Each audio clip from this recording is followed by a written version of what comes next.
Gudivada city cable ప్రేక్షకులకు CA MR Prasad నమస్కారాలు. వ్యాపారస్తులకు అది రిటైల్ వ్యాపారమా, హోల్సేల్ వ్యాపారమా, మ్యానుఫ్యాక్చర్ తయారీ రంగం అయినా కూడా నేను చెప్పేది ఉపయోగకరం. ఈ మధ్య గత 3-4 నెలల నుంచి ఒక బ్యాంక్, పబ్లిక్ సెక్టర్ బ్యాంక్, ఇద్దరు బ్రాంచ్ మేనేజర్సు, ఇంకో పబ్లిక్ సెక్టర్ బ్రాంచ్ నుంచి అది ఒకటే బ్రాంచ్ ఉంది గుడివాడలో. మొదటి చెప్పిన బ్యాంక్ గుడివాడలో ఇంకా 2 కంటే ఎక్కువ బ్రాంచ్లు ఉన్నాయి. బట్ నన్ను అయితే ఇద్దరు బ్రాంచ్ మేనేజర్సే కాంటాక్ట్ చేశారు ఆ బ్యాంక్ నుంచి. ఇంకొక ప్రైవేట్ సెక్టర్ బ్యాంక్, అంటే టోటల్గా 4 బ్రాంచెస్ మేనేజర్స్ నాకు టచ్లో ఉన్నారు.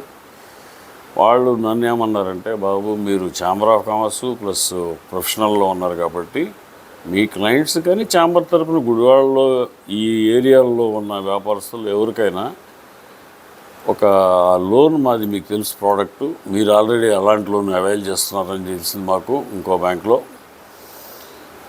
దానికి ఏంటంటే మెయిన్ అట్రాక్షను హామీ ఇవ్వవసరలా, అంటే ఆస్తి హామీ ఇవ్వవసరలా. లోన్ అంటే బ్యాంక్ వారికి ఆస్తి హామీ ఇవ్వాలి, ఈ స్కీమ్ అవసరంలా. దాని పేరు SME, small and medium enterprises loan, కొంతమంది ముద్రా లోన్ అంటారు.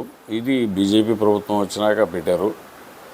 లిమిట్ గతంలో 10 లక్షల వరకు ఒక వ్యాపారస్తుడికి ఇవ్వచ్చు. ఆయన ఏదైనా ఎక్విప్మెంట్ కొనుక్కోవడానికి టర్మ్ లోన్ కానీ 5-6 ఏళ్ళలో కట్టేట్టుగా, అతను వర్కింగ్ క్యాపిటల్, ఆయన సరుకులు కొనుక్కోవడానికి అది కానీ 2 కలిపి 10 లక్షల వరకు ఇవ్వచ్చు అనేది ఉండేది.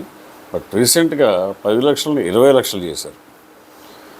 నేను సరే ఒక మేనేజర్ గారు లేడీ అవడంలో ఆవిడ అడిగారు, గుడివాడ కొత్తగా వచ్చాను అన్నప్పటికీ ఒక ఆయనకి ఫోన్ చేసి, నా క్లయింట్ కానీ ఆయనకి బాగా పరిచయం ఉన్న ఆయనకి, సార్ నువ్వు ఒకసారి వస్తావా, వీలవుతుందా, మరి మేనేజర్ గారు ఆఫీసర్ గారు ఇక్కడ ఉన్నారు, నీకు ఉపయోగపడే స్కీమ్ వారు నేను కలిపి చెప్తామంటే సరేనండి వచ్చారు. ఆయన టర్న్ ఓవర్ మేము అడిగితే ₹1,00,00,000 పైన ఉంది. నేను అనుకోలే, అది చిన్న రిటైల్ బిజినెస్ అనుకున్నా. అంటే ఆయనకి 20 లక్షల లిమిట్ వస్తుంది.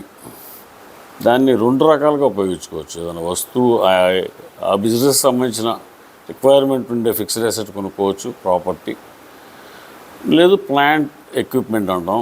ఆ 3 రకాల ఫిక్స్డ్ అసెట్స్ 3 కేటగిరీలు ఉండే కానీ, లేదా అతను ఏ సరుకుల్లో డీల్ చేస్తున్నాడో ఆ సరుకు కొనుగోలుదారులకు పేమెంట్ చేసుకునేదానికి వాడవచ్చు. సో దీన్ని మరి బ్యాంకులకు ఎలాగంటే, మన సెక్యూరిటీ లేకుండా లోన్ ఇస్తే ఎవడో 1000 ఒకడు కట్టినాడు ఉంటాడు కదా అంటే, దానికి రిజర్వ్ బ్యాంక్ వాళ్ళు ఒక సబ్సిడరీ సంస్థను పెట్టారు, credit guarantee trust for medium and small entities అని. ఆ సబ్సిడీ సంస్థ బ్యాంకుకి హామీ ఇస్తుంది మన తరఫున. ఎందుకు ఇస్తుందండి, మన దగ్గర కొద్దిగా కమిషన్ తీసుకుంటుంది లోన్ అమౌంట్ మీద. ఆ కమిషన్ అమౌంట్ వాళ్ళకి వెళ్తుంది. అదంతా ఇన్సూరెన్స్ ఫండ్ లాగా పెట్టుకుంటారు. ఎక్కడో 1000కో, 1,00,000కో, 10,000 మందికో ఒక ఆయన దెబ్బతింటే వ్యాపారం జెన్యూన్గా, బ్యాంక్ మనకి ఇచ్చిన అమౌంట్లో 75% రిజర్వ్ బ్యాంక్ సబ్సిడరీ CGTMS వారు బ్యాంకుకి ఇస్తారు. 25% మాత్రం బ్యాంకుకి నష్టం జరగవచ్చు. సో ఈ స్కీము ఇప్పుడు మంచి గోల్డెన్ టైం. ఎందుకంటే ఒకటి లిమిట్ పెరగటం, 2 మార్చిలోపు చాలా ఫాస్ట్గా చేస్తారు. ఎందుకంటే ఏ మేనేజర్లు నా దగ్గర కలిశారో వాళ్ళు పైన వారు ఫిక్స్ చేసిన బ్రాంచ్ టార్గెట్ అడ్వాన్సెస్ లోన్స్ ఇవ్వడంలో వెనకబడి ఉన్నారనమాట.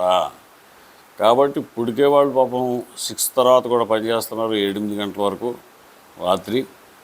మరి 2వ శనివారం 4వ శనివారాలు కూడా పార్టీలు కలుస్తానో ఏదో పనిలోనే ఉంటున్నారు.